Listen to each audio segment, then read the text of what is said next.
నమస్కారం, welcome to GK news 9. Hello everyone, నేను doctor R Venkateswarlu, MD general medicine, senior consultant physician and chairman doctor SL DCC Karimnagar district. నేను ఇప్పుడు ఎండాకాలం గురించి చెప్తాను. ఎండాకాలం తీసుకోవాల్సిన జాగ్రత్తల గురించి చెప్తాను. ఎండాకాలం అనగా హీట్ పెరగడం. హీట్ పెరిగితే ఏమవుతుంది, మనకు మామూలుగా మనిషి శరీరంలో ఉన్న వాటర్ చెమట రూపంలో బయటకు వెళ్ళిపోయి డ్రై అవుతుంది. సో అట్లాంటప్పుడు మనకు శరీరంలో జరగాల్సిన జీవక్రియలన్నీ ఇబ్బంది పడే ఛాన్స్ ఉంటుంది. మార్నింగ్ ఎండలో వెళ్ళినప్పుడు సఫిషియెంట్ వాటర్ తాగాలి. ఎండలో పనిచేసే వాళ్ళు మధ్య మధ్యలో ఓఆర్ఎస్ లిక్విడ్ కానీ తీసుకోవాలి. ఒకవేళ ఎండలో పనిచేసే వాళ్ళు కళ్ళు తిరిగి పడిపోతే వెంటనే నీడకు తీసుకొచ్చి కాన్షియస్ ఉన్నాడా లేదా తట్టి లేపి, కాన్షియస్ ఉంటే అంబులెన్స్లో అంతా నీళ్లు తాగే అవసరం ఎక్కువగా ఉంటుంది. మామూలుగా నీళ్లు తాగే వాళ్ళు ప్యూరిఫైడ్ డ్రింకింగ్ వాటర్, మామూలుగా ఇప్పుడు ఊర్లలో ప్రతి చోట మినరల్ వాటర్ క్యాన్స్ దొరుకుతాయి, అవి తాగాలి.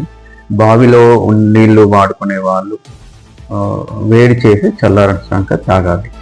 చల్లటి నీళ్లు తాగే వాళ్ళు మరీ చల్లటి తాగకూడదు. ఫ్రిడ్జ్లో నుంచి తీసాక కొద్దిసేపు కొంచెం వేడయ్యాక తాగాలి. ఎందుకంటే బాగా చల్లటి నీళ్ళు తాగడం వల్ల థ్రోట్ ఇన్ఫెక్షన్ వచ్చి ఫీవర్ వచ్చే ఛాన్స్ ఉంది.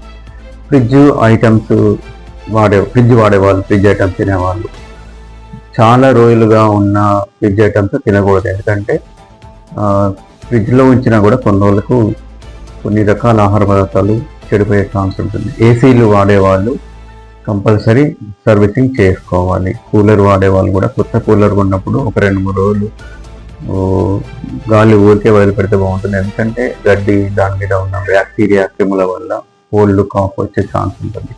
పాత కూలర్, ఇంట్లో ఉన్న కూలర్ వాడేవాళ్ళు సర్వీసింగ్ చేసి వాడుకోవాలి. కొందరు కుండలలో నీళ్లు తాగుతారు. కొత్త కుండ వాడేవాళ్ళు ఒక 2-3 రోజులు వాటర్ నానబెట్టి ఆ వాటర్ పడేసి తీసుకోవాలి. బీపీ, షుగరు ట్యాబ్లెట్స్ వేసుకునే వాళ్ళు కంపల్సరీ టైంకు తీసుకోవాలి.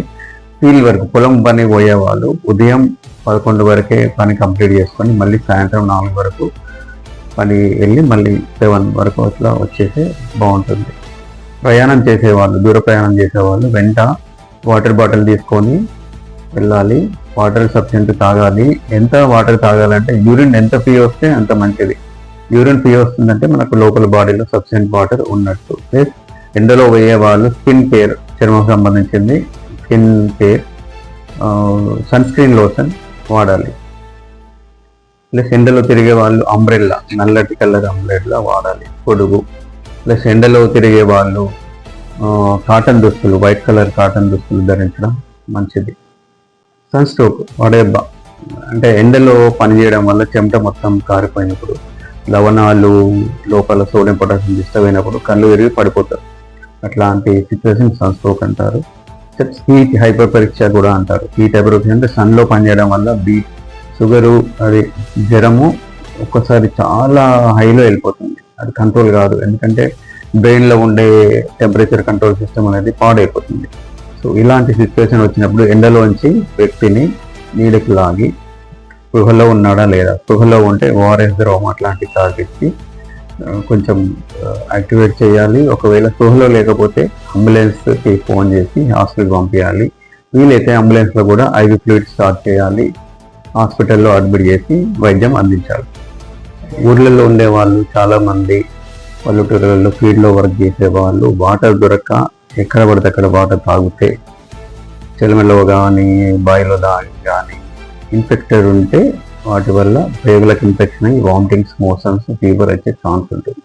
దానివల్ల బాడీ డిహైడ్రేట్ అవుతుంది, బీపీ డౌన్ అవుతుంది, కిడ్నీస్ ఎఫెక్ట్ అవుతాయి. అలాంటి వ్యక్తులన్నీ ఓఆర్ఎస్ మెచ్చి వెంటనే దగ్గరలోని ప్రథమ చికిత్స కోసం దగ్గరలోని వైద్యుని కానీ హాస్పిటల్ కానీ పంపించాలి.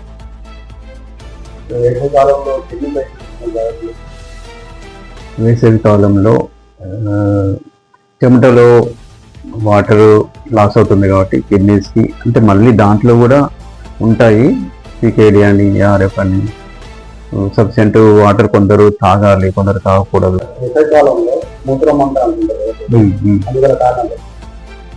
ఎండాకాలము సరిగా వాటర్ తాగకపోతే యూరిన్ తక్కువ ఫామ్ అయినప్పుడు యూరిన్ మంట వస్తుంది. యూరిన్ మంట వచ్చినప్పుడు అది ఇన్ఫెక్షన్కి దారి తీస్తుంది. అట్లాంటప్పుడు సఫిషియెంట్ వాటర్ తాగాలి, మందులు వాడాలి. ఈ వేసవి కాలంలో ఈ జాగ్రత్తలను తీసుకొని అందరూ ఆరోగ్యంలో ఉండాలని మీ doctor R Venkateswarlu, Shri Deepika hospital, Karimnagar. Hi, hello, Andarki, Namaste. This is Anchor Monica. So please do subscribe to GK News 9.